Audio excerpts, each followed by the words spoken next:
ಕಾಂಗ್ರೆಸ್ 60% ಸರ್ಕಾರ ಅಂತ ಎಚ್.ಡಿ. ಕುಮಾರಸ್ವಾಮಿ ಅವರು ಆರೋಪ ಮಾಡಿರುವ ಹಿನ್ನೆಲೆಯಲ್ಲಿ ಬಿಜೆಪಿಯವರು ಮೊದಲಿಗೆ ಈ ಆರೋಪವನ್ನು ಪ್ರೂವ್ ಮಾಡಲಿ ಅಂತೇಳಿ ರಾಯಚೂರಲ್ಲಿ ಸಚಿವ ಸತೀಶ್ ಜಾರಕಿಹೊಳಿ ತಿರುಗೇಟನ್ನು ಕೊಟ್ಟಿದ್ದಾರೆ. ಗುತ್ತಿಗೆದಾರರ ಸಂಘದವರು ಬಿಜೆಪಿ ಮೇಲೆ ಲಿಖಿತವಾಗಿ ಧೋರಣೆ ಕೊಟ್ಟಿದ್ರು ಸ್ವಾಮಿ. ರಿಟರ್ನ್ ಕಂಪ್ಲೇಂಟ್ ಕೊಟ್ಟಿದ್ರು. ಯಾರು? ಗುತ್ತಿಗೆದಾರರ ಸಂಘದವರು. ಯಾರ ಮೇಲೆ? ಬಿಜೆಪಿ ಸರ್ಕಾರದ ಮೇಲೆ ದೂರನ್ನು ಕೊಟ್ಟಿದ್ರು.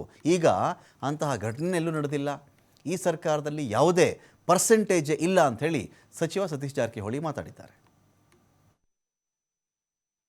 ಪ್ರೂವ್ ಮಾಡಬೇಕಲ್ಲ, ಅದನ್ನೇ ಹೇಳಿದಲ್ಲ, ಪ್ರೂವ್ ಮಾಡಬೇಕಲ್ಲ. ಈಗ ಎಲ್ಲರೂ ಒಂದು ಕಡೆ ಪ್ರೂವ್ ಮಾಡಬೇಕು.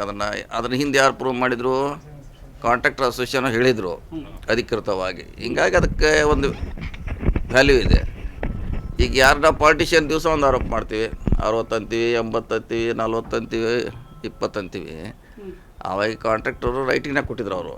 ಸೊ ಹೀಗಾಗಿ ಅದಕ್ಕೆ ಮಹತ್ವ ಇತ್ತು. ಈಗ ಅಂಥ ಘಟನೆ ಎಲ್ಲಿ ಆಗಿಲ್ಲ. ಅದಕ್ಕಾಗಿ ಈ ಸರ್ಕಾರ ನಡೆದಿಲ್ಲ ಅಂತ ನಾವು ಹೇಳ್ಬೋದು ಅಷ್ಟೇ. ಪ್ರೂವ್ ಮಾಡಬೇಕಲ್ಲ, ಅದನ್ನೇ ಹೇಳಿದಲ್ಲ, ಪ್ರೂವ್ ಮಾಡಬೇಕಲ್ಲ.